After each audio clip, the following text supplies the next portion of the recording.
Hi guys, thanks so much for joining. I'm really excited because obviously this is maybe not by the time that this airs, I'm hoping that we actually have a president elected.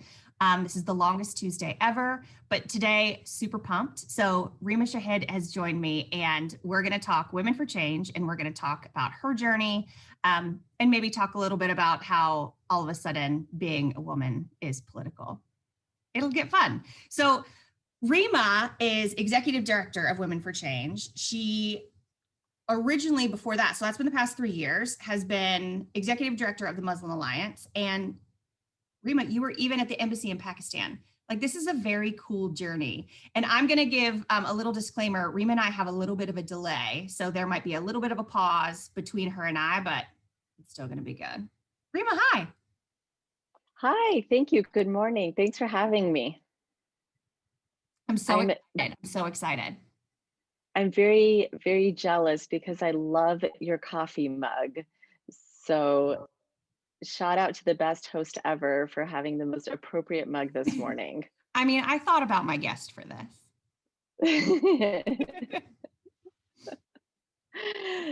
So it's really nice to be here. As you said, I am serving as the first executive director of Women for Change Indiana. We are a non-partisan grassroots organization, and our mission is to mobilize and equip women to become more politically and civically engaged. I was, before this, serving as the executive director of the Muslim Alliance of Indiana. And before that, I spent 11 years living in Bahrain as one of two local hires at the Pakistan Embassy in Manama as the Trade Development Officer and Cultural Attaché. I am originally from Indiana, born and raised on the banks of the Wabash. And after spending 11 years, as the song goes, I found myself back home again in Indiana. So here I am.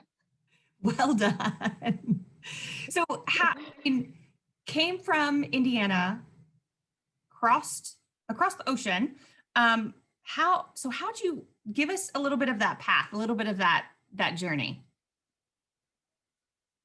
Yeah, it was interesting. I moved to Bahrain because my husband, he got a job in Bahrain, and one was like a Tuesday, Wednesday morning, I saw an ad in the paper that the embassy was hiring. My parents immigrated from Pakistan, so I am by heritage Pakistani. And so I thought, let me just brush up on my interview skills. There were more than 200 people that applied for the job.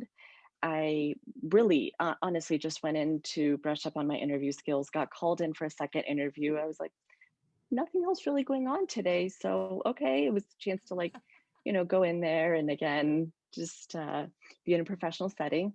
And I was genuinely surprised when I got the job. That is bananas. And it's cool. Like, that's so good. Again, and I've said this before on this channel, women have a habit of selling themselves short on things. And so again, go out there and just do the things. Women do such good work. So from there, obviously you came back. Tell us about how that came about. Yeah, you got to Women for Change. I came back and I was serving as the executive director of the Muslim Alliance of Indiana. I spoke at the first Women's March that happened in January of 2017. And I remember standing up there with my 3 children. I have a daughter, a son, and then another daughter, and thinking that I'm here representing this small group of people. But what if I could still be authentically Muslim, authentically myself, loud, proud, and unapologetically who I am, but still have an opportunity to represent not only my community, but so many other women and people. And I remember having that thought. And then again, I took a leap of faith and applied for this position. And I remember we had a contractor that really helped set that foundation for Women for Change. Like all the kudos goes to Sujata Baraichuk for setting up the foundation of Women for Change and our co-founders. And we sat at a Starbucks, and I was sitting there with tears rolling down my face saying, Sujata, I can't do this. You're amazing. Just stay, like go from contractor to full-time. I can't do this. And she's like, yes, you can. And she was there uplifting me. And that really, for me, was a defining moment, just to show that women, I think there's stereotypes of women, knocking down other women. And that certainly may be true in small instances, but that's also true for men. Yeah. But what I've noticed in my life is more women like yourself, like Sujata, giving other women an opportunity and a platform and being there for others. And that's what I've taken away in my life. Oh, it's so good. It's so good. I mean, because I love talking to you, and I almost don't want to hit on struggle at all. I kind of want to go straight to, I mean, because the uplifting is so good. Tell us more about the delight that you found, whether it's Women for Change or, in this pandemic or watching your daughters or election cycle, where have you found some of that joy, that little bit of joy? So as you know, this past fall, I lost my mentor, and I'm going to try not to cry today. You can. People do. But Tamara Zahn was an incredible mentor and friend and confidant and therapist. And I had the honor and privilege of working with her for the past 5 years. And she had this really big file, which was her Rima file. And she would write notes during our meetings and then send me follow-up emails. Like, I really did not deserve this woman in my life. And she's on every single note, she would say that I thrive in positivity. And I try to find positivity and joy in anything.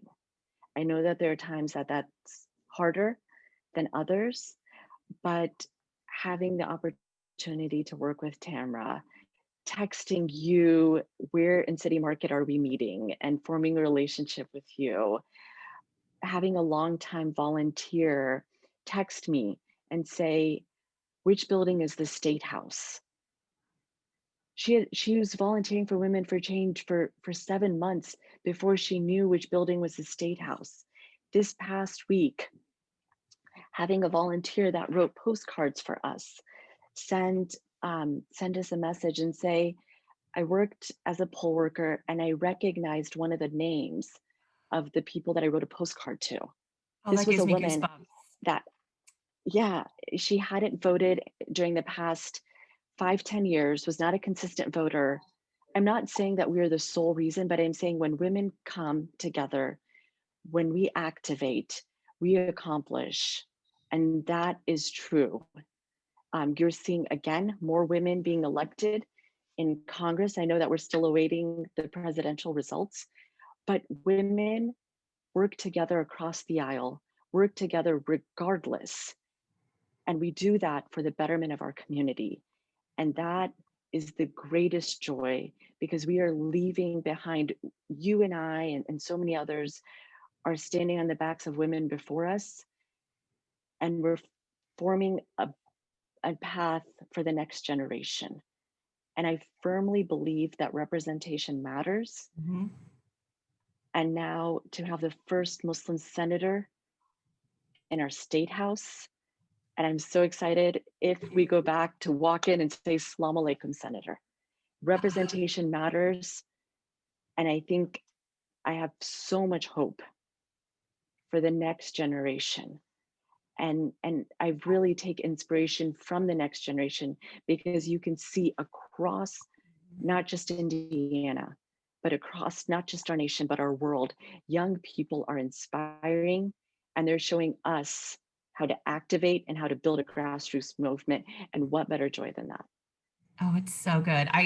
I'm not sure how many times I tweeted or wrote, the youth are going to save us this election cycle. I mean, it's just so inspiring. It's so good. Um, so with that, and granted, we're out of the election cycle. I mean, we will be. And so let's look forward. And so what are those next steps? And it might be, just with Women for Change. What do you want from the community? But how can the community show up? So we're done. We're not writing postcards right now. We're not going to the polls. What is that next step? What can the community do? Thank you, thank you, thank you. I am, and I can speak on behalf of the staff and board. We are so grateful to the 500 plus volunteers that spent their time writing postcards. I know my writer's bump is just not going away. Like, I've tried to massage it, and I don't know, there's probably so many volunteers that have developed writer's bumps, written text messages, called, went to the polls. We are so grateful, and that's not lost on us, that folks believed in the mission of this organization and gave their time and their testimony and their treasures to help uplift our mission. That is certainly not lost on us, and we are so grateful. In 2018, we thought we were being very ambitious, and we engaged a little over 7,500 voters, and we were so excited. And in 2020, we decided to be a little bit more ambitious, and we said, we can hit 40,000. And then we said, let's raise the bar. We said 100,000. And then we said, you know what? Go big or go home. And we aimed at 400,000.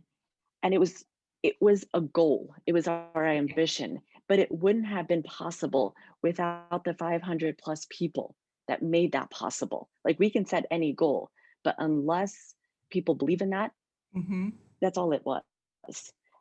And we achieved our goal. So good. We engaged 400,000 Hoosiers. I remember returning citizens.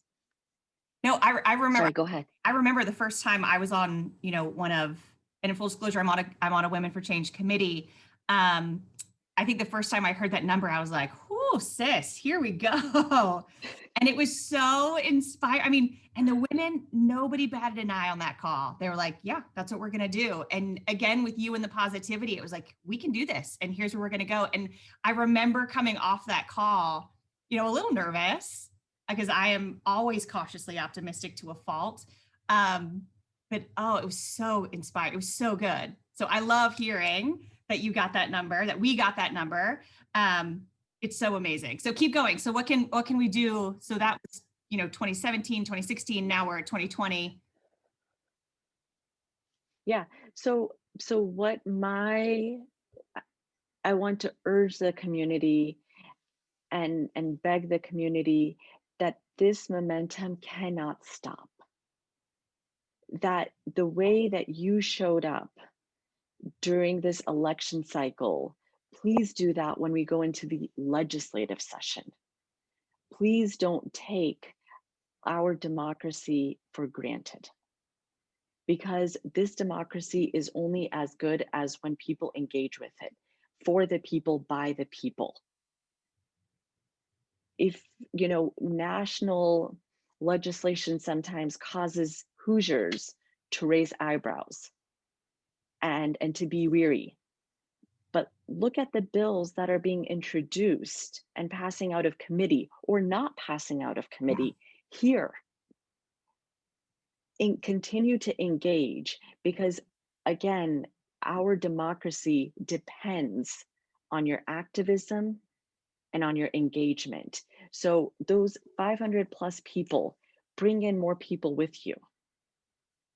And I know folks have been using this line, so it's certainly not something I came up with, but let this not be a moment, but continue to be a movement.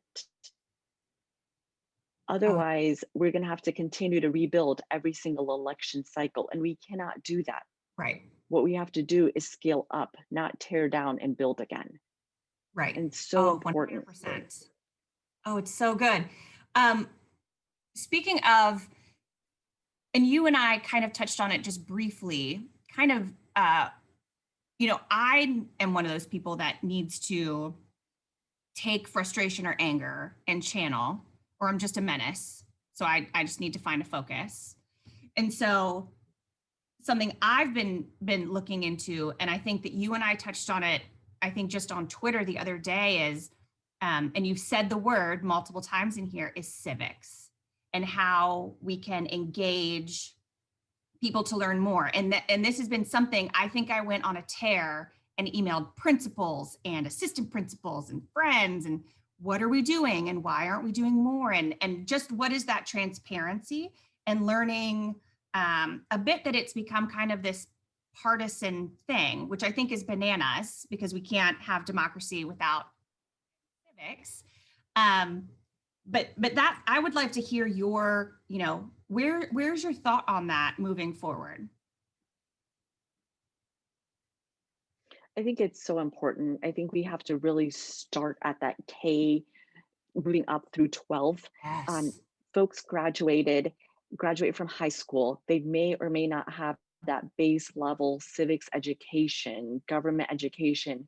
And then all of a sudden, we're upset that they're not engaged and they're not voting and they're not showing up and volunteering. But we haven't given them that knowledge to do so. They don't know how powerful our individual activism and engagement is. And that very much feels like victim blaming to me. Yeah. It very, very much feels like that. There's no base across the state of Indiana for Yeah. civics and government education. As I shared, I've born in Indiana, gone through Indiana schools. I can't tell you, my mom, she was so upset in fourth grade because it was almost every time she turned around, I was coloring that cardinal red. Well, we have to move past identifying the state bird and talking about how our branches of government work together. Agreed. 1 in 4 We have to move Americans, past. yeah, 1 in 4 Americans don't know the 3 branches of government. Bananas. Bananas. I am 100% with you. And that also causes people, our Constitution is powerful. So when people are afraid of other laws coming in, do you not believe in your Constitution? Believe how powerful this is? Do you believe in the power of the United States government? That you're afraid of foreign entities? I'm not afraid of foreign entities and foreign laws. I'm afraid of this disinformation and lack of knowledge. Yeah. That's what I'm afraid of, because I I agree. believe in our Constitution and the power that it holds. Oh, I love morning coffee with strong women. It's so good. So I know I got you off on that tangent, but it's something that I'm very, very interested in learning more, and very much coming at it from a learner's mind. But here's our big question, because I want to be very cognizant of our time together, and I'm very grateful for you and for all the work that you do, and who I hope we get off this call and we check our phones and we know something here in a minute. But Rima, how are you leaving? How do you feel, or what do you want to leave behind? What is that trace that you want to leave on Indy? And maybe it's bigger than Indy, but specifically on our community, how do you want to leave that legacy? I am grateful to Indy. First and foremost, like, I am so grateful. I am grateful for my childhood and going to Market Square Arena, and for having a lifelong crush on Reggie Miller, and having the opportunity to serve as the executive director of the Muslim Alliance of Indiana, and now as Women for Change. So I will always, always, always be grateful to my home. The legacy I want to leave behind is, as we commemorate the 19th Amendment, and as we remind ourselves for 5 years until the 1965 Voter Rights Act that gave all people the right to vote. Reminded daily that although we commemorate the 19th Amendment this year, Indiana, we are yet to have a woman governor. We are yet to have women federal senators. We are yet to have a representative government that's a little bit more equal and looks like equal in terms of men to women and the lack of diversity in our state house. And so the legacy I'm hoping to leave behind is to have more women in that building, to be able to say, Madam Governor and Madam Senator. And that's what I hope for. And that's what I hope to inspire and hope to engage women. And you are, and you really do every day. I mean, I'm going to link to all of Rima's stuff, but you'll have to follow her on Twitter. You have to follow her on Instagram. It's just, and Women4Change. It's so good and so uplifting and so to the point, and not fluffy, which I very much appreciate. Because sometimes I can doomsday a bit. I get very nervous, again, cautiously optimistic, but you are very factual and very uplifting. And, you know, and back to Tamara, I mean, you are always positive and it's so lovely. And I'm so thankful for your time and for all of your work and for everything you've done for this election cycle. And I already know for the next. So thank you so much for having coffee with me this morning. Thank you. Thank you. Thank you. When you texted me about this opportunity, I was really like, oh my gosh, really me? Thank you. And thank you for engaging with Women4Change. Thank you when we were able to meet in person for meeting me. I know I've said this to you before, but I think about that day and I'm grateful to you and I'm grateful for your engagement and for this opportunity and for all that you do for Indianapolis. Thank you. Oh, thank you so much. Have a wonderful rest of your day. You too. Bye. Bye.